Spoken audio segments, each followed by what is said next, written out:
አለመውረዳችን ዝቅ አለማለታችን ትሁት አለመሆናችን ራሳችንን የእውነት ካንገት ሳይሆን ከልባችን አለመሰበራችን በጣም ብዙ ዋጋ አስከፍሎናል ማለት ነው። አዳም መጀመሪያ ያፈረሰው ሕግ ጾም ነው። ክርስቶስም መጀመሪያ የጀመረው ሕግ ጾም ነው። አዳም መጀመሪያ ያፈረሰው ሕግ ከዲያብሎስ ጋር ሲከራከር ጸሎት ነው። ክርስቶስም በገዳመ ቆሮንቶስ ጸሎትን ነበር የጀመረው። ጌታችን ኢየሱስ ክርስቶስ በጸሎትና በጾም እርኩስ መንፈስን ትላንትና የነበረባችሁን ነገር በሙሉ እንደራቀላችሁ ሁሉ ዛሬም ጭምር በምትኖሩበት ጊዜ ላይ በጾምና በጸሎት የማይርቅላችሁ ነገር የለም። ብዙዎቻችን ከሰው ነፍስ ጉዳይና ከሰው ነፍስ ድህነት በላይ በጣም የሚያሳስበን ነገር አለ። ኧረ ተዉት፣ የሌላውን እንቶ እንጂ የራሳችን የነፍስ ድህነት በጣም የማያሳስበንና ሌሎች በጣም የሚያስጨንቁን ጉዳዮች አሉ። ከእግዚአብሔር የተቀበልናቸው በጣም ብዙ ነገሮች አሳስበውን የሰጠን እግዚአብሔር ለኛ የሚገባንንና ያዘጋጀልንን ህይወት ግን የማያሳስበን በጣም ብዙ ሰዎች አሉ። ለእግዚአብሔር ሁለተኛ ወይ ሶስተኛ አድርገን የምናስቀምጠው የቅደም ተከተላችን ውስጥ አይደለም።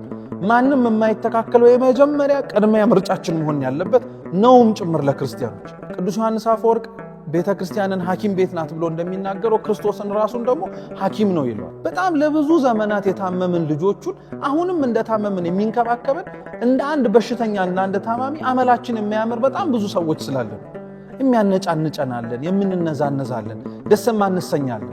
እሱ ሊያክመን በወደደበት መንገድ መታከም ማንፈልግ ሰዎች አለን። አስባችሁታል? ይህንን ሁሉ ችሎ ነው ክርስቶስ እንደ ሐኪምነቱ ራሱ የሚያስታመመን ማለት ነው። ያውም ያልታከተን ሐኪም እኮ ነው። ሐኪም ይሰለቻል፣ ሐኪም ሊያመው ይችላል፣ ሐኪም ሊደክመው ይችላል።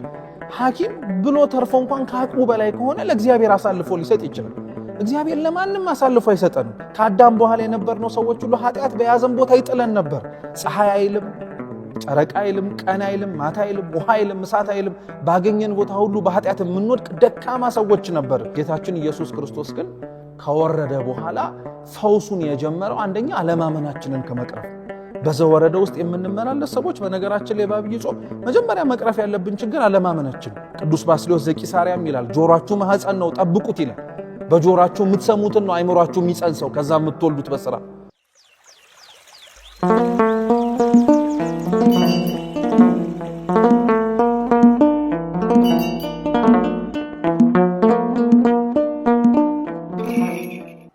በስመ አብ ወወልድ ወመንፈስ ቅዱስ አሐዱ አምላክ አሜን። የተወደዳችሁ የተከበራችሁ የልዑል እግዚአብሔር ቤተሰቦች፣ አባቶች፣ ካህናት፣ ወንድሞች፣ ዲያቆናት፣ መዘምራን እንዲሁም ከሩቅም ከቅርብም የመጣችሁ ክርስቲያኖች በወደደን ባከበረን በአምላካችን ፍጹም ሰላም እንደምን ቆያችሁ? እንደምን አላችሁ? እንደምን አመሻችሁ? አሜን። በቸርነቱ በምሕረቱ ቆይቶ ለዚህም ያበቃን ለዚህም ያደረሰን የአባቶቻችን አምላክ ልዑል እግዚአብሔር ስሙ የተመሰገነ ይሁን። እንኳን አደረሳችሁ። ከሁሉ አስቀድሞ በቤተ ክርስቲያናችን ስርዓት ዘወትር ለሚናፈቀው የጌታችን የኢየሱስ ክርስቶስን ትንሣኤውን የምንቀበልበትን የአብይ ጾም እንግዲህ ተቀብለናል። በዚህ የጾሙን ወቅት እንድንቀበል ያስቻለን አምላካችን ልዑል እግዚአብሔር በፍጻሜውም ጭምር ደግሞ ለትንሣኤው እንድንሰበሰብ እሱ በቸርነቱ ይርዳን። እንደ እግዚአብሔር ቅዱስ ፈቃድ ባለን ደቂቃ ሕያውና ዘላለማዊ ሆኖን የአምላካችንን ቅዱስ ቃል እንማራለን። ለዛሬ እንደ እግዚአብሔር ቅዱስ ፈቃድ የምንማማርበት የመጽሐፍ ቅዱስ ክፍለ ምንባብ የሚሆነው የሐዋርያው ቅዱስ ማርቆስ ወንጌል ምዕራፍ 9 ከቁጥር 14 ጀምሮ ባለ የመጽሐፍ ቅዱስ መነሻ ክፍለ ምንባብ ይሆናል። አስቀድሜ የመጽሐፍ ቅዱሱን ቃል በንባብ አሰማችሁና ወደ ትምህርታችን እንሄዳለን። አምላካችን ልዑል እግዚአብሔር ከሁላችን ጋር ይሁን። ወደ ደቀ መዛሙርቱን በመጣ ጊዜ ብዙ ሕዝብ ሲከቧቸው፣ ጻፎችም ከነሱ ጋር ሲከራከሩ አየ። ወዲያውም ሕዝቡ ሁሉ ባዩት ጊዜ ደነገጡ፣ ወደ እርሱም ሮጠው እጅ ነሱት። ጻፎችም ስለምን ከነሱ ጋር ትከራከራላችሁ ብሎ ጠየቃቸው። ከሕዝቡ አንዱ መልሶ መምህር ሆይ ዲዳ መንፈስ ያደረበት ልጄን ወደ አንተ አምጥቻለሁ። በያዘውም ስፍራ ሁሉ ይጥለዋል፣ አረፋም ይደፍቃል፣ ጥርሱንም ያፋጫል፣ ይደርቃልም። እንዲያወጡለትም ለደቀ መዛሙርት ነገርኳቸው፣ አልቻሉምም አለው። እርሱም መልሶ የማታምን ትውልድ ሆይ እስከ መቼ ከእናንተ ጋር እኖራለሁ? እስከ መቼ ስታገሳችኋለሁ? ወደ እኔ አምጡት አላቸው። ወደ እርሱም አመጡት። እርሱንም ባየ ጊዜ ያ መንፈስ ወዲያው አንፈራገጠው፣ ወደ ምድርም ወድቆ አረፋ እየደፈቀ ተንፈራፈረ። አባቱንም ይህ ከያዘው ስንት ዘመን ነው ብሎ ጠየቀው። እርሱም ከሕፃንነቱ ጀምሮ ነው፣ ብዙ ጊዜም ሊያጠፋው ወደ እሳትም ወደ ውሃም ጣለው። ቢቻልህ ግን እዘንልን እርዳንም አለው። ኢየሱስም ቢቻልህ ትላለህ፣ ለሚያምን ሁሉ ይቻላል አለው። ወዲያውም የብላቴናው አባት ጮሆ አምናለው፣ አለማመኔን እርዳው አለ። ኢየሱስም ሕዝቡ እንደገና ሲራወጥ አይቶ ርኩስ መንፈሱን ገሰጸና አንተ ዲዳ ደንቆሮ መንፈስ እኔ ያዝሃለሁ ከርሱ ውጣ እንዲህም አትግባበት አለው። ጮሆም እጅግም አንፈራግጦ ወጣ። ብዙዎችም ሞተ እስኪሉ ድረስ ሙት ሆነ። ኢየሱስ ግን እጁን ይዞ አስነሳው፣ ቆመም። ወደ ቤትም ከገባ በኋላ ደቀ መዛሙርቱ እኛ ልናወጣው ያልቻልን ስለምንድን ነው ብለው ብቻውን ጠየቁት። ይህ ወገን በጸሎትና በጾም ካልሆነ በምንም ሊወጣ አይችልም አላቸው ይላል። ስለ ቅዱስ ቃሉ የአምላካችን የልዑል እግዚአብሔር ስም የተመሰገነ ይሁን። እንደ አምላካችን እንደ ልዑል እግዚአብሔር ፈቃድ ቁጥር 23 ላይ ባለው የመጽሐፍ ቅዱስ መነሻ ቃል አድርገን እንማራለን። የትምህርታችንም ርዕስ ለሚያምን ሁሉ ይቻላል ነው። አምላካችን በልዑል እግዚአብሔር በጉባኤያችን ተገኝቶ እንዲያስተምረን የእርሱ ቅዱስ ፈቃድ ይሁንልን። እንግዲህ ጌታችን መድኃኒታችን ኢየሱስ ክርስቶስ ይህ ያነበብነው የመጽሐፍ ቅዱስ ክፍለ ምንባብ ላይ አንድ የዲዳ የደንቆሮ እንዲሁም ደግሞ ሚጥል መንፈስ ያለበትን ሰው ከነበረበት እስራት እንዴት ነፃ እንዳወጣው ተጽፎ የሚገኝ ታሪክ ነው። ይህ ታሪክ የቅዱስ ማቴዎስ ወንጌል ምዕራፍ 17 እና የሉቃስ ወንጌል ምዕራፍ 9 ላይ ተጽፎ የሚገኝ ተመሳሳይ ታሪክ ነው። በእርግጥ የተወሰኑ የአረፍተ ነገር ለውጦች ማለትም ደግሞ የሐሳብ አገላለጽ ለውጦች ሊኖሩ ይችላሉ እንጂ ሙሉ ሐሳቡ በሶስቱም ወንጌላት ላይ የተጻፈው የክርስቶስ ተአምር ይህንን ልጅ ጌታችን ኢየሱስ ክርስቶስ እንዳዳነው ነው። መጽሐፍ ቅዱስ እንግዲህ ከኦሪት ዘፍጥረት እስከ ዮሐንስ ራእይ ያሉት መጽሐፍት በሙሉ ማለት ነው 81ዱ መጽሐፍት በቤተክርስቲያናችን ውስጥ የምንቀበላቸው ዋነኛ አስኳላቸውና ዋነኛም የሚያነሱት ርዕሰ ጉዳይ የሰው ልጅን ድህነት ነው። አስቀድሞ በብሉይ ኪዳን ይነገር ይተነበይ የነበረው በኋላ በሐዲስ ኪዳን ደግሞ ፍጻሜውን እንዳገኘ ማመላከትና ማስተማር ነው። ወንጌልም በተለየ መልኩ ደግሞ ትኩረት አድርጎ የሚያወራቸውና የሚያነሳቸው ነጥቦች 3 ነገሮች ናቸው። ወንጌል የመጀመሪያው ትኩረት አድርጎ የሚያስተምረው ወይንም ደግሞ አንድ ሰው ሲያነብ የሚያገኘው ነገር ቢኖር የጌታችን ኢየሱስ ክርስቶስን ታሪኩን ከልደቱ አንስቶ እስከ መጨረሻው እስከ እርገቱ ድረስ ባሉት ቆይታዎቹ ላይ ጌታችን ኢየሱስ ክርስቶስ ምን ሲያደርግ እንደነበረ አንድ ሰው ወንጌልን አንብቦ በተወሰነ መልኩ መረዳት ይችላል። ያው የተወሰነ ያልነው ወንጌል ራሱ የጌታችን ኢየሱስ ክርስቶስ ሙሉ በሙሉ ምንም ቀረሽ በማይባል የጽሕፈት ደረጃ ታሪኩ ተጽፎ አይገኝም። ራሳቸው ወንጌልም ለዚህ ምስክር ነው። ቅዱስ ዮሐንስ እንዲያውም የዮሐንስ ወንጌል ምዕራፍ 21 ላይ በተለየ መልኩ እንኳን ታሪኩን ቀርቶ ተአምራቱ እንኳን ቢጻፍ ለተጻፉት መጽሐፍት ዓለም ራሱ መሸከም እንደማይችላቸው ተናግሯል። ሁለተኛው በወንጌል ላይ ትኩረት ተሰጥቶ የሚነገርበት ወይንም ደግሞ የምናገኘው ጉዳይ ምንድነው? የጌታችን ኢየሱስ ክርስቶስን ትምህርቶችን ነው። ሶስተኛው የወንጌል ዋነኛው ጉዳዩ ደግሞ ወይንም ደግሞ የተጻፈበት ምክንያት ደግሞ አምላካችን መድኃኒታችን ኢየሱስ ክርስቶስ ለሰው ልጆች በሙሉ የፈጸመው የድህነት ስራው ወይንም ደግሞ የማዳኑ ስራ ነው። ስለዚህ በእነዚህ ሁሉ ዋነኛ ጉዳዮች ላይ ክርስቶስ ከልደቱ አንስቶ እስከ እርገቱ ባለበት ጊዜ ላይ የሚያስተምረውን ትምህርት የፈጸመውም የድህነት ስራ ወደ ድህነት ስራውም እስከሚጓዝ ድረስ ያደረጋቸው ተአምራቶች በአንድም ይሁን በሌላ መንገድ የሚገናኙት ከጌታችን ከኢየሱስ ክርስቶስ የማዳን ስራው ላይ። ወንጌል ደግሞ በጣም በሚገርም ሁኔታ ጌታችን ኢየሱስ ክርስቶስ ያደረጋቸውን እነዚህን 3 ተግባራቶች ማለትም ታሪኩን፣ ህይወቱን ማለት ነው፣ ትምህርቱንና ተአምራቱን፣ ድንቅ ስራዎቹን፣ የድህነት ስራውን ተከፋፍለው ነው የጻፉት።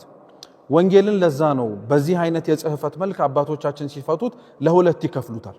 የመጀመሪያዎቹ 3 ወንጌላት የሚባሉት የማቴዎስ፣ የማርቆስና የሉቃስ ወንጌል ሲኖፕቲክ ጎስፕልስ እየተባሉ ይጠራሉ። አብረው የሚናበቡ ታሪካቸው በአንድም ይሁን በሌላ መንገድም ቅርርቦሽ ያላቸው መጽሐፍት ስለሆኑ። ሁለተኛው ደግሞ የቅዱስ ዮሐንስ ወንጌል ነው። ይሄ መለኮታዊ ወንጌል ይባላል ራሱ ሲጠራ ማለት ነው። 4ቱም ወንጌላት ናቸው። በአከፋፈል ደረጃና በሚያነሷቸው ርዕሰ ጉዳዮች ግን ይለያያሉ። አንዱ የሚያነሳውን ሌላው ላይ ያነሳው ይችላል። አንዱ የሚናገረውን ደግሞ ሌላውም ጭምር ሊደግመው ይችላል። ይሄ ነገር ወንጌልን ለሚያነብሰው በነገራችን ላይ በጣም ያስተውለዋል። ምክንያቱም በአንድ ቦታ ላይ የሚናገረውን ታሪክ ሌላ ቦታ ላይ ራሱን ሲደግመው ይገኛል። በወንጌላት ላይ ተጽፎ የምናገኛቸው ታሪኮች በተለይ ደግሞ እኛ ለመማር ያነሳነውን የቅዱስ ማርቆስን ወንጌልና ሌሎችም አቻ የሆኑት የሉቃስና የማቴዎስ ወንጌል ላይ የወንጌላት ታሪክ የሚደጋገሙት ስለ 2 ምክንያቶች ነው። አንደኛው የወንጌል ታሪክ የሚደገምበት ዋነኛ ምክንያት ለትኩረት ነው። ትኩረት ለመስጠትና አንባቢው ከነዛ ታሪክ መደጋገሞችና ከአገላለጾቻቸውም ልዩነቶች የተነሳ ትኩረትን ስቦት በደንብ አድርጎ ማስተዋል እንዲችልና መረዳት እንዲችል ነው። በእርግጥ ትኩረት ሲባል ለኛ አሁን ላለነው አንባቢ እንደዛ ተብሎ ይነገራል እንጂ የመጽሐፍ ቅዱስ ሊቃውንት እንደሚናገሩት ከሆነ የክርስቶስ ደቀ መዛሙርት ተብለው የተጠሩት 12ቱ ሐዋርያት አብዛኞቹ በሚባል ደረጃ የመማር ማስተማርን ወይም ደግሞ የቀደመ የትምህርት ህይወት አልነበራቸውም። ስለዚህ ሳይማር ለትምህርት ሳያውቅ ወደ ማወቅ የተሻገሩ እንደመሆናቸው በተለይ መንፈስ ቅዱስን ገንዘብ አድርገው ያ ሁሉ እስኪታደስ ሰውነታቸውና ለሚወጡበት አገልግሎት ምቹ እስኪሆኑ ድረስ በተቻለ አቅም የመጀመሪያዎቹ ጊዜያቶች ላይ ብዙ መንገራገጮች ይታዩባቸው ነበር። አንዱ የሚታይባቸው ነገሮች መካከል ደግሞ ምንድነው? የትኩረት ማነስ ነው። ለምሳሌ ይሄንን ትምህርት የምንማር እዚህ ያለን ሰዎች በሙሉ የገባንባቸው በሮች የተለያዩ ሊሆኑ ይችላሉ እንበል።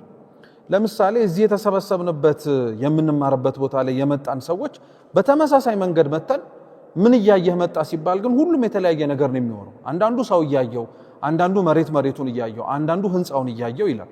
ሁሉም እኮ መንገዱ ላይ ያሉ፣ ግን አንዱ ለይቶ የሚጠራውና አንዱ ለይቶ የሚናገረው ነገር ምን ያረጋው ነው ከተባለ ትኩረት ያረጋበት ነገር። ሐዋርያቱም እንደዛ ነው። ወንጌልን ሲጽፉት ትኩረት አድርገው የጻፏቸው ነገሮች አሉ። ሌሎች ደግሞ ትኩረታቸውን ስቦት እነሱ ያልጻፉትን ደግሞ አካተው ጽፈውታል።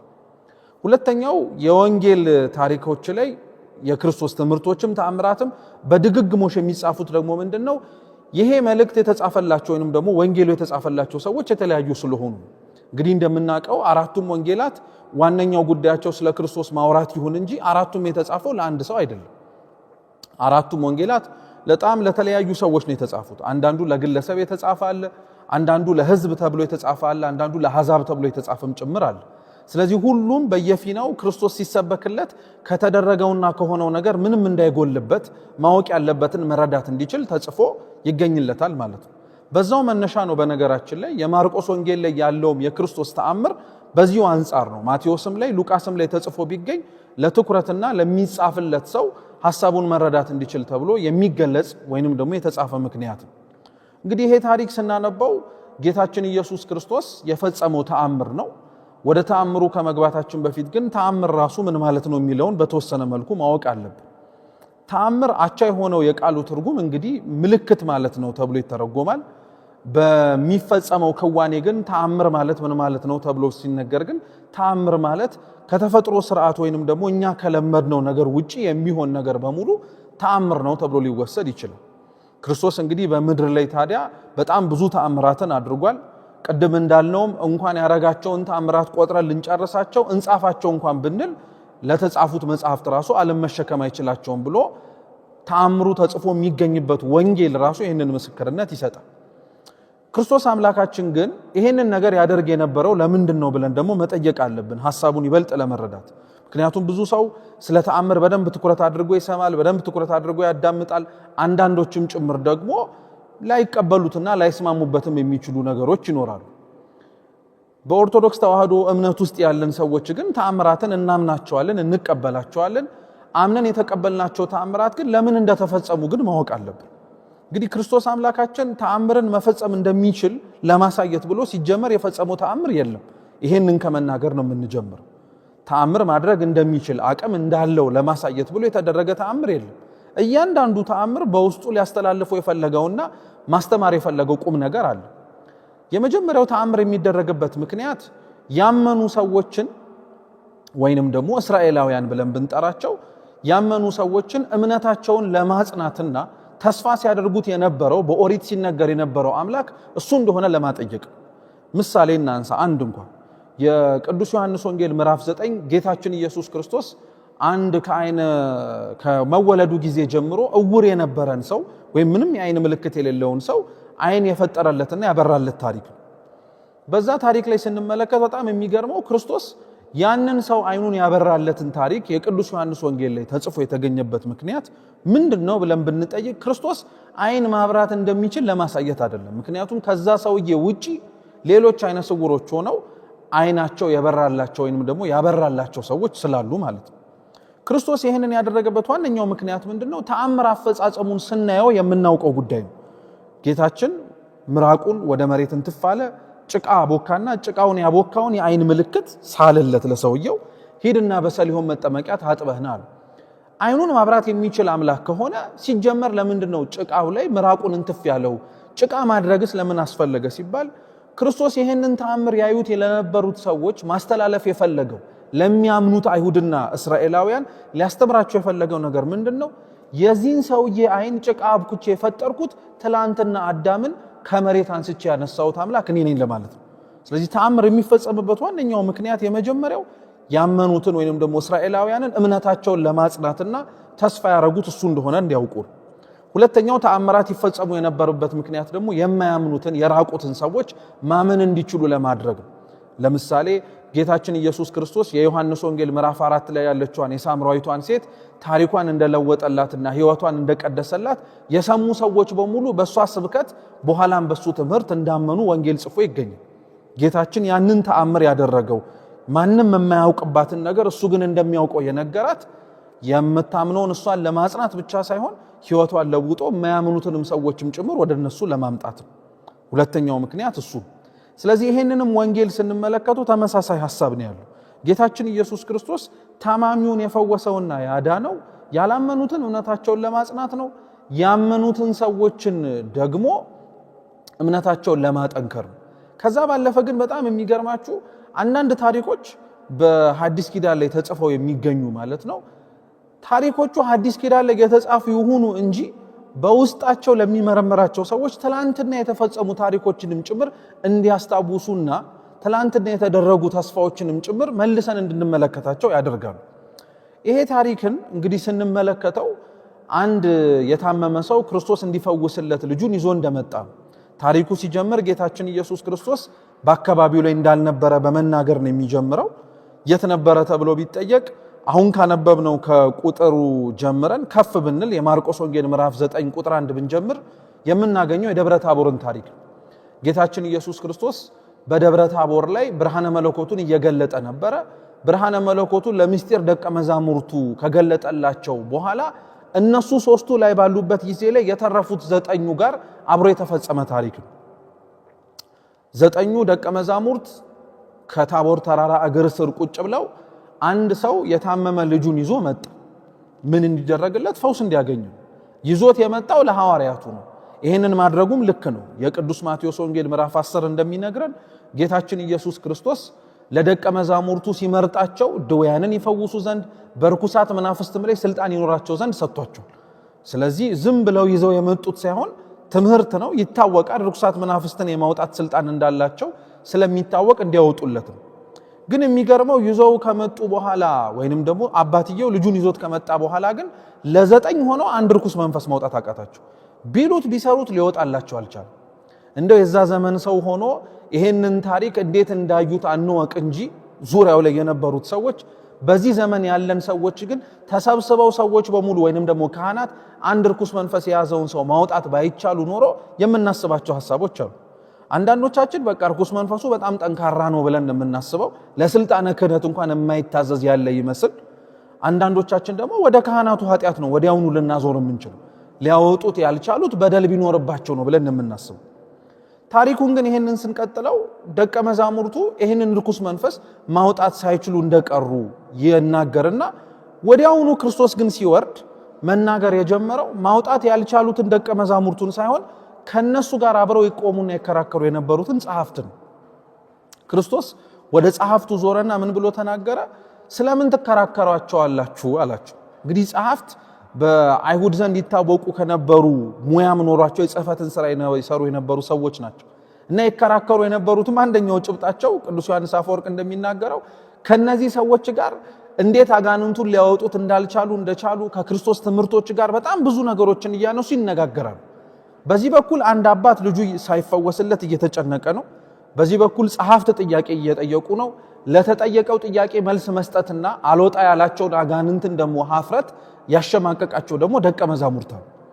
በዚህ ሁሉ ታዲያ ክርስቶስ የታመመውን ከመፈወስና ደቀ መዛሙርቱን ከማጽናናት አስቀድሞ ወደ ጸሐፍት ሄዱ። ለምን ትከራከራቸዋላችሁ አላቸው። እውነት ነው። ደቀ መዛሙርቱ ገና ተማሪዎች ናቸው።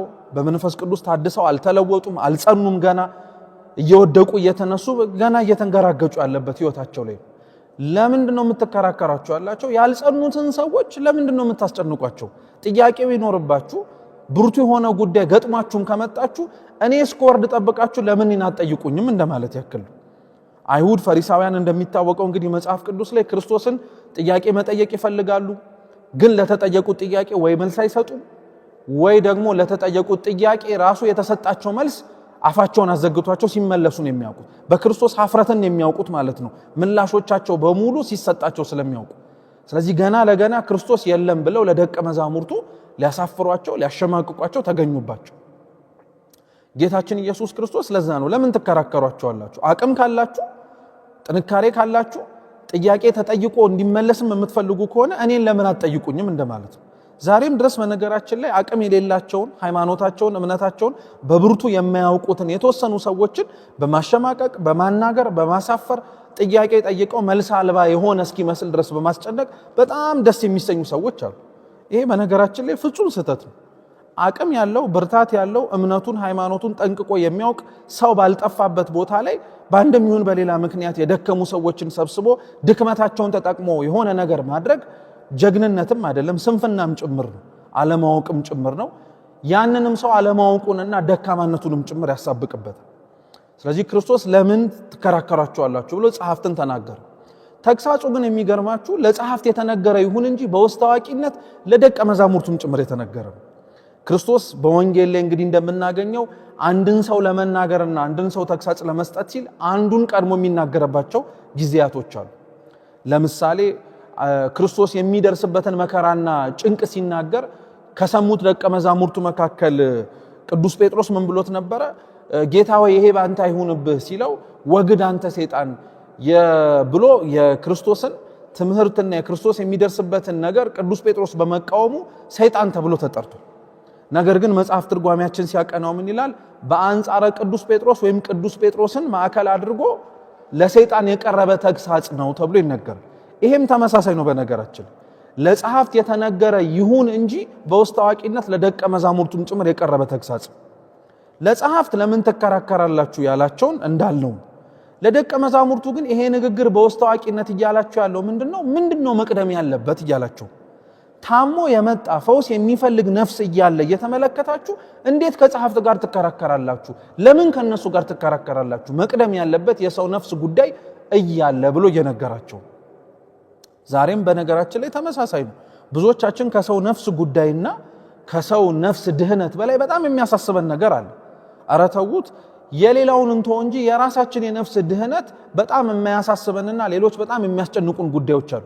ከእግዚአብሔር የተቀበልናቸው በጣም ብዙ ነገሮች አሳስበውን የሰጠን እግዚአብሔር ለኛ የሚገባንንና ያዘጋጀልንን ህይወት ግን የማያሳስበን በጣም ብዙ ሰዎች አሉ። እንደው እግዚአብሔር ለሁላችንም ልብ ይስጠን የሚባለው ቅድሚያ መስጠት ያለብንን ነገር ቅድሚያ መስጠት አለብን። ለእግዚአብሔር ሁለተኛ ወይ ሶስተኛ አድርገን የምናስቀምጠው የቅደም ተከተላችን ውስጥ አይደለም። ማንም የማይተካከለው የመጀመሪያ ቅድሚያ ምርጫችን መሆን ያለበት ነውም ጭምር ለክርስቲያኖች። ለዛ ነው ክርስቶስ ለምንድነው ከነሱ ጋር የምትከራከሩት? መልስ ለመስጠት ፈልጋችሁ ወይ ምንም ነገር ማድረግ ብትፈልጉ እኮ ልጁ ከተፈወሰ በኋላ ይደርሳል፣ የት ይሄዱባችኋል እንደማለት።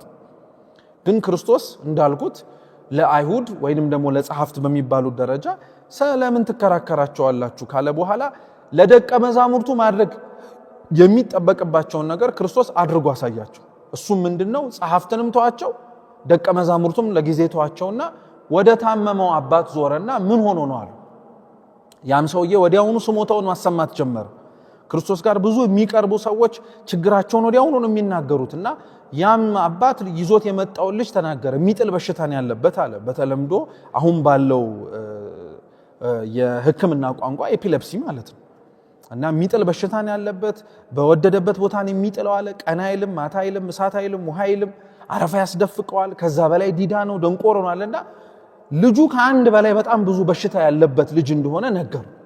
ይሄንን ሲናገር እንግዲህ እንደው ዝም ብለንም ወደ ሌሎቹ ጉዳዮች ከማለፋችን በፊት በጣም የሚያሳዝን አባት እንደሆነ መርሳት የለብንም። ምክንያቱም በሽታ በጣም የሚያመውና የሚያሰቃየው ለታማሚው ብቻ አይደለም፣ ለሚያስታምመው ሰው በጣም ከባድ ነው። ምክንያቱም የሚያስታምም ሰው የበሽተኛውን አመሉን፣ ጸባዩን፣ ሁሉን ነገሩን ችሎት ነው የሚያስታምመው። እንግዲህ አስቡት፣ ይሄ አባት ከልጅነቱ ጀምሮ ልጄ ታሞብኛል ሲል የታመመበትን ይሄንን በሽተኛ ልጁን ስንት ዓመት ሙሉ የማይቻል በጣም ብዙ ነገሮችን ችሏል። ለምን ሲባል ያ በሽታውን ያስታመመው የነበረው አባቱ ያስታመመው የነበረው በሽተኛ እንደሆነ ስላወቀ። ቅዱስ ዮሐንስ አፈወርቅ ቤተክርስቲያንን ሐኪም ቤት ናት ብሎ እንደሚናገረው ክርስቶስን ራሱን ደግሞ ሐኪም ነው ይለዋል። እና ክርስቶስ ልክ እንደዚህ አባት ያለ ሐኪም ነው። በነገራችን ላይ በጣም ለብዙ ዘመናት የታመምን ልጆቹን አሁንም እንደታመምን የሚንከባከበን እንደ አንድ በሽተኛና እንደ ታማሚ አመላችን የሚያምር በጣም ብዙ ሰዎች ስላለን የሚያነጫንጨናለን፣ የምንነዛነዛለን፣ ደስም አንሰኛለን። እሱ ሊያከመን በወደደበት መንገድ መታከም ማንፈልግ ሰዎች አለን። አስባችሁታል? ይህንን ሁሉ ችሎ ነው ክርስቶስ እንደ ሐኪምነቱ ራሱ የሚያስታምመን ማለት ነው። እንግዲህ አስቡት፣ ይሄ አባት ልጁን ሲያስታምምበት የነበረው ዘመን በጣም ከደነቃችሁ ክርስቶስ የኔና የናንተን ነፍስ የሁላችንን ነፍስ ደግሞ በሽታ ከተባለ ከኃጢአት እንድትላቀቅ ሲያስታምማትና ቁስሏን ጭምር ደግሞ በዘይት በተባለ በቅዱሳት ምስጢራት ሲጠርግላት የነበረበትን ጊዜ እስኪ ልብ ብላችሁ አስተውሉት። ሊያውም ያልታከተን ሐኪም እኮ ነው። ሐኪም ይሰለቻል፣ ሐኪም ሊያመው ይችላል፣ ሐኪም ሊደክመው ይችላል። ሐኪም ብሎ ተርፎ እንኳን ከአቅሙ በላይ ከሆነ ለእግዚአብሔር አሳልፎ ሊሰጥ ይችላል። እግዚአብሔር ለማንም አሳልፎ አይሰጠንም።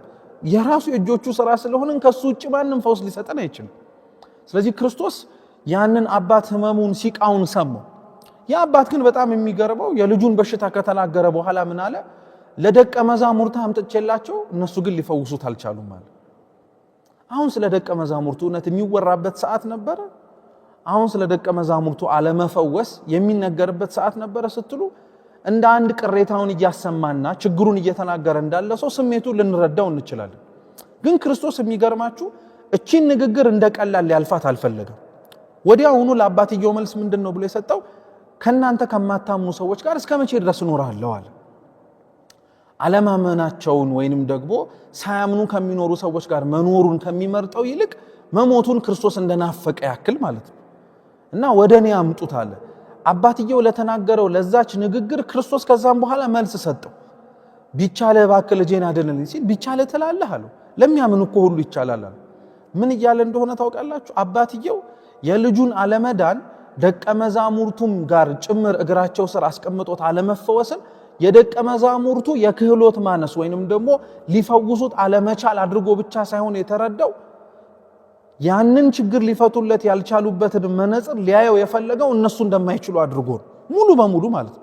ክርስቶስ ግን ምን የሚል እይታውን አስተካከለለት? ሊያወጡት ያልቻሉት እነሱ ሊያወጡት የማይችሉት ስለሆነ ብቻ ሳይሆን አንተ ራስህ ወደ እነሱ ስትወስድ አምነህ ያመጣኸው እያለው እንዴ እንኳን ለነሱ ቀርቶ እኮ አድንልኝ ለምትለኝ ለኔ እንኳን እኮ ቢቻልህ እያለው እኮ ክርስቶስ። ለዛ ነው ከልጁ ከታመመውና የሥጋ ደዌ ይዞት ከሚሰቃየው በይበልጥ መጀመሪያ መታከም የነበረበት የአባትየው ችግር አለማመን።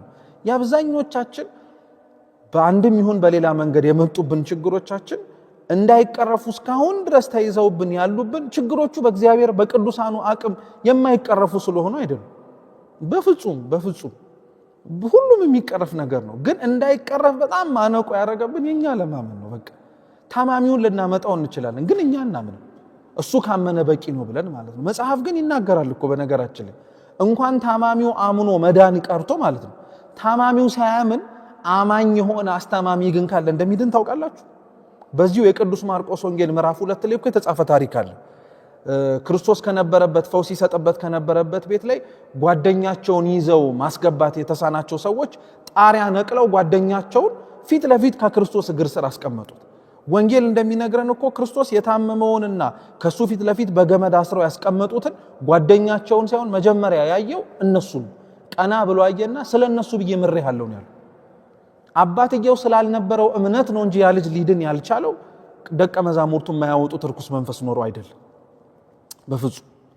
ስለዚህ አባትየው አለማመኑ እንዲስተካከልና አለማመኑን ጭምር እንዲታረምለት ስለፈለገ ክርስቶስ መጀመሪያ ድክመቱን አሳየው። ከዛ በተጨማሪ ክርስቶስ ምን አስተማረው መሰላችሁ? እሱ የደቀ መዛሙርቱን አለመፈወስ በአደባባይ ነበረ ሲያወራው የነበረው ሲናገርም ጭምር የነበረው። እሱ ግን የራሱን ድክመት ቀጥታ ለሱ ነው የተናገረው። አንዳንዶቻችን የሌላውን ድክመት በአደባባይ በመናጮኸው ልክ የራሳችንን ድክመት ግን በሹክሹክታ እንዲወራልን እንፈልጋለን። ለምንድን?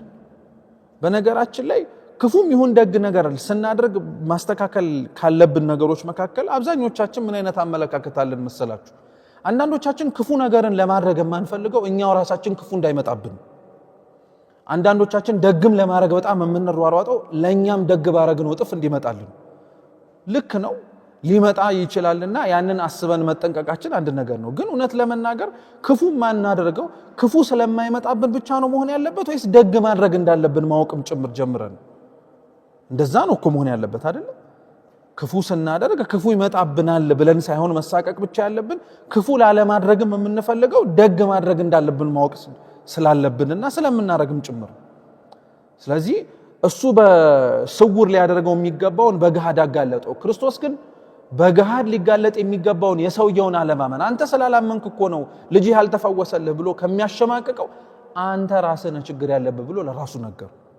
ወዲያውኑ ጌታችን ኢየሱስ ክርስቶስ ታዲያ ወደዛ ወደ ታመመው ልጅ ዞረና ሲያሰቃየው የነበረው ከልጅነቱ ጀምሮ የነበረውን ርኩስ መንፈስ እንዲወጣለት አዘዘ። ወዲያውኑ ወጣ። ደቀ መዛሙርቱ ሰው ከተበተነ ይሄንንም ተአምር አይቶ ልጁንም ይዞ አባትየው ከሄደ በኋላ ግን ጉዳዩ በጣም ስላሳሰባቸው እነሱ ግን ቀጠሉበት። ምን አሉት? ጌታ ሆይ እኛ ልናወጣው ያልቻልነው ለምንድን ነው አሉ። እነሱም ተመሳሳይ ያያችሁ የመምህራቸውን ተግባር ተከተሉ። ቅድም አንድ ትምህርት አስተማራቸው። ከሰው ንግግር ይበልጥ ቅድሚያ መስጠት ያለባችሁ ለሰው ነፍስ ነው አሉና ያስተማራቸውን ትምህርት ክርክሩን አቁሞ ለሰው ነፍስ ትኩረት ሲሰጥ አሳያቸው። ሁለተኛ የሰውን ድክመት በአደባባይ ከማውራት ይልቅ የሰውን ድክመት ለሚመለከተው አካል ማስተማርን መናገርን በአባትየው አስተማራቸው። አሁን እነሱ ያንኑ የተግባር ትምህርት ተግባራዊ ሲያደርጉት እዚሁ ታያላችሁ። ችግራቸውን በአደባባይ ከመናገር ይልቅ የራሳቸውን ችግር የሰውየው አለማመን እኮ ነው ብለው ከመጀመር ይልቅ እኛ ራሳችን ልናወጣው ያልቻልነው ለምንድን ነው አሉ። ክርስቶስ የዛን ጊዜ ላይ መለሰላቸው። ልታወጡት ያልቻላችሁት እንዲህ አይነቱ በጾምና በጸሎት ካልሆነ በቀር ሊወጣ የሚችል አይነት ስላልሆነ ነው አለ። ይሄ ታሪክ እንዳልኳችሁ እንደ አንድ ተአምርነቱ ለሚያምኑ ሰዎች እምነታቸውን ማጽኛ፣ ለማያምኑ ሰዎች ደግሞ እግዚአብሔር ማረግ እንደሚችል ማስተማሪያ ነው። ተአምሩ ግን በጣም የሚገርማችሁ ከተአምርነቱ ባለፈ በውስጥ አሁን ያለንበትንም ሳምንትም ጭምር የሚሰብክ ነው። አሁን ያለንበት የአብይ ጾም ሳምንት እንግዲህ እንደምናውቀው ዘወረደ ይባላል። ከዘወረደ ወደ ቅድስት በርግጥ እየተሻገረን ቢሆንም እኛ ጉባኤያችንን የምንማርበት ይሄ ምሽት ወይንም ደግሞ ዕለት ግን ዘወረደ ነው። ዘወረደ እንግዲህ የአምላካችን ከሰማያ ሰማያት መውረድን ራሱን በትህትና ዝቅ አድርጎ በሰው ዘንድ ያለ አምላካችን መድኃኒታችን ኢየሱስ ክርስቶስ እንዴት እንደተመላለሰም ጭምር የምንማርበት የምናስታውስበት ሳምንት ነው። ማንም ሰው ስለ ዘወረደ የሚኖረው ግንዛቤ ቤተክርስቲያንም እንዲኖረው የሚገባውን አመለካከት ባጭሩ በእንዲህ አድርጋ ታስቀምጠዋለች። ይሄም ታምርት ይሄም የሰማነው የክርስቶስ ታምርት የዚሁ ነጸብራቅ። ጌታችን ኢየሱስ ክርስቶስ ልጁን ለመፈወስ ከመውረዱ በፊት የነበረበት ተራራ ሰው ከመሆኑ በፊት የነበረበት የሰማያዊ ክብሩ ወይንም ደግሞ በሰማያት ላይ መኖሩ ምሳሌ ነው። ብርሃነ መለኮቱን አልነበረ በታቦር ተራራ ላይ ሲገልጥ የነበረው? እንደዚሁ ሁሉ ሰው ከመሆኑ በፊት ሁሉ ደግሞ መለኮቱ በሁሉም የሞላ ነበራል። ሰው ከሆነም በኋላ በእርግጥ ያ እንዳለ ከዛ በኋላም ደግሞ ጌታችን ከተራራው ወደ ምድር ወረደ፣ ወደ ታች ወረደ ማለት ጌታችን ሰው ሆነ ማለት ነው። ጌታችን ከወረደ በኋላ ጸሐፍትና ደቀ መዛሙርቱ ሲከራከሩ አየ። ስለማ ስለታመመ ነፍስ። ደቀ መዛሙርቱ የቅዱሳን ምሳሌ ናቸው፣ የነቢያት የመላእክት። ጸሐፍት ደግሞ ያጋንንት ምሳሌ ናቸው። የሚከራከሩባት ነፍስ አልድን ያለችው ማለት ነው የአዳም ነፍስ ምሳሌ ናት። ደቀ መዛሙርቱ ሊያወጡት ያልቻሉት ቅድም እንዳልነው ችግር ስለነበረ ነው አለ። በዘወረደ መነጽር ስንመለከተው የአዳም ችግር ወይንም ደግሞ ያጠፋው ጥፋት ሊነቀልለት ያልቻለው ነቢያት መላእክት ቅዱሳን የሚነቅሉት ሳይሆን የወረደውና ያንን ዲዳና ደንቆሮ መንፈስ ሊያላቅቀው የሚችለው ክርስቶስ ብቻ የሚፈውሰው ሊያድነው የሚችል ድህነት ሊሰጠው የሚችለው ብቻ ስለሆነ ነው። በአንጻሩ ጸሐፍት ደግሞ ከነሱ ጋር ሲከራከሩ አልነበረ? በዘመናት ክርስቶስ ሰው እስከሚሆን ድረስ አጋንንት በአንድም ይሁን በሌላ መንገድ ሰውን ልቡናችንን ለማድከም ተስፋ የተሰጠንን አተን ክርስቶስን እንዳንጠብቅ በተለያየ ነገር ሲይዙን ነበር። ክርስቶስ ግን ሰው ከሆነ በኋላ ለምን ትከራከራቸዋላችሁ? ለምን ከሰጧቸው ተስፋ እንዲርቁ፣ ለምን እወርዳለሁ እወለዳለሁ የሚለውን ተስፋ ጠብቀው እንዳይኖሩ ለምን መሰናክል ታበዙባቸዋላችሁ አላቸው። ወረደና ክርስቶስ ወደ ታመመው ሰው ሄደ። የታመመውን ሰው ይዘውት የመጡት ወይም ይዞት የመጣው አባትየው ደግሞ የቅዱሳን ምሳሌ ናቸው። እግዚአብሔር ቸርነቱ አንድም ደግሞ የታመመውን ልጅ ይዞት የመጣው አባትየው የክርስቶስ ምሳሌ ነው።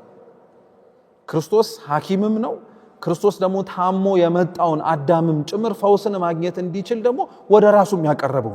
ለዛ ነው ጌታችን ኢየሱስ ክርስቶስ በእጅ አይደለም የሚመስለው ወይም ደግሞ ክንድ የቀረበውን እንደሚያርቅ የራቀውን እንደሚያቀርብ ሁሉ ጌታችን ኢየሱስ ክርስቶስ የራቀንን ጽድቅ አቀረበልን፣ የቀረበልንንም ኃጢአት አራቀልን የምንለው ውዳሴ ማርያም ስንጸልይ በትርጓሜያችን። ስለዚህ ክርስቶስ የራቀውን በሽተኛ በአባትየው ተመስሎ አቀረበው። በአንጻሩ ደግሞ አባትየው አንድም የብዙዎቻችንን ተምሳሌት የብሉይ ኪዳን ሰዎችን ያሳያል። አለማመንን ወይንም ደግሞ በጣም ብዙ ችግር ያለብንን የእምነት ጥርጣሬ ያለብንን ሰዎች የታመመችው ነፍስ የያዛት በሽታ ድዊ ወይንም ደግሞ ህመሟ ኃጢአት ነበር።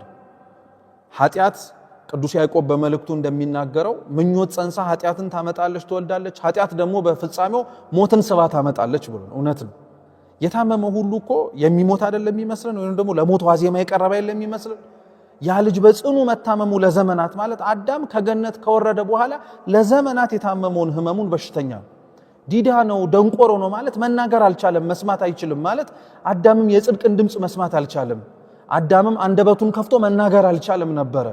በየዲያብሎስ ምክር አውሮት ስለነበረ ዘግቶት ስለነበረ በያዘበት ቦታ ሁሉ ይጥለዋል አለ። ከአዳም በኋላ የነበርነው ሰዎች ሁሉ ኃጢአት በያዘን ቦታ ይጥለን ነበር። ፀሐይ አይልም፣ ጨረቃ አይልም፣ ቀን አይልም፣ ማታ አይልም፣ ውሃ አይልም፣ እሳት አይልም። ባገኘን ቦታ ሁሉ በኃጢአት የምንወድቅ ደካማ ሰዎች ነበር። ባህሪያችን ጎስቁሎ ነበርና ጌታችን ኢየሱስ ክርስቶስ ግን ከወረደ በኋላ ፈውሱን የጀመረው አንደኛ አለማመናችንን ከመቅረፍ በዘወረደ ውስጥ የምንመላለስ ሰዎች በነገራችን ላይ በአብይ ጾም መጀመሪያ መቅረፍ ያለብን ችግር አለማመናችን። እኛ ልናወጣውና እኛም በጥረታችን ምክንያት ልንቀይረው ያልቻልነውን ነገር እግዚአብሔር ሊያደርገው አይችልም ማለት ነው። ይሄ አለማመናችን መቀረፍ አለበት። እኛ ለዘመናት ስለጾምን በጾምነው ጾም ውስጥ ማስተካከል የሚጠበቅብንን ሳናስተካክል የሆድ ረሃብ ብቻ ሆኖብን ስለቆየን ጾሙ ኪሳራ ነው ልንል አንችልም። የሚጠበቅብንን አሟልተን ብንጾም ኖሮ ይሄንኑ ኪሳራ ነው ያልነውን ጥርጣሬያችንን አለማመናችንን ነቅሎ ያወጣልን ነበር። አለመውረዳችን፣ ዝቅ አለማለታችን፣ ትሁት አለመሆናችን፣ ራሳችንን የእውነት ካንገት ሳይሆን ከልባችን አለመሰበራችን በጣም ብዙ ዋጋ አስከፍሎናል ማለት ነው። ስለዚህ ጌታችን ኢየሱስ ክርስቶስ አለማመኑን እንዳስተካከለለት የኛንም አለማመናችንን አስተካከለልን። ወደ ታመመውም ነፍስ ዞረና ምን አለ? አንተ ዲዳ ደንቆሮ የሆንክ ሰው ተፈወሳል። የሚገርም እኮ ነው። ዲዳ ደንቆሮ የሆነ ሰው እንዴት ይሰማል? በነገራችን ዲዳ እኮ ነው፣ ደንቆሮ ነው፣ መናገር አይችልም እኮ እያለ ክርስቶስ ግን ሲናገር መጀመሪያ ርኩስ መንፈሱን ማውጣት የጀመረው ከጆሮ ነው። የኛም ድህነት የጀመረው እኮ ከጆሮ ነው። አምላክም በድንግልና ጸንሳ የወለደች ድንግል ማርያም እኮ የመጀመሪያውን ብስራት ሰምታ አካላዊ ቃል ኢየሱስ ክርስቶስን ወረደ የምንለውን አምላክ የጸነሰችው ጆሮዋን ከፍታ ነው።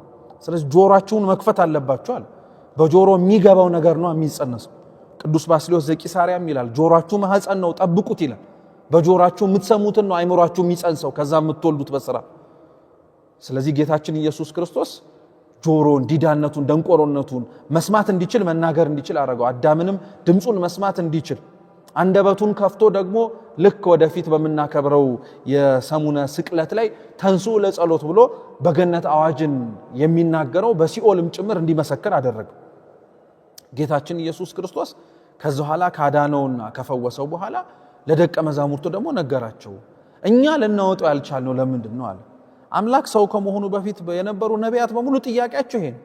እነሱ ሊያደርጉት አለመቻላቸውን ለምንድን ነው አሉ። ሲያውቁት ያለሱና ያለ ክርስቶስ የሚደረግ ድህነት እንዳልሆነ ሲረዱ አብዛኞቹ ልመና ላይ ነበር የገቡት። እባክህ ወረድ፣ እባክህ አድነን፣ ክንድህን ላክ፣ በድንግልና ጸንሳ በድንግልና ትወልዳለች እያሉ መማጸንን የጀመሩት። ክርስቶስ ለዛ ነው እንዲህ አይነቱ በአዳም የደረሰበትና እኔ ሰው ሆኜ የማላቅቃችሁ የመጀመሪያው ጉስቁልናችሁ የሚወጣው በጾምና በጸሎት ነው አለ። እውነት ነው። አዳም መጀመሪያ ያፈረሰው ሕግ ጾም ነው። ክርስቶስም መጀመሪያ የጀመረው ሕግ ጾም ነው። ከጥምቀት በኋላ አዳም መጀመሪያ ያፈረሰው ሕግ ከዲያብሎስ ጋር ሲከራከር ጸሎት ነው። ክርስቶስም በገዳመ ቆሮንቶስ ጸሎትን ነበር የጀመረው።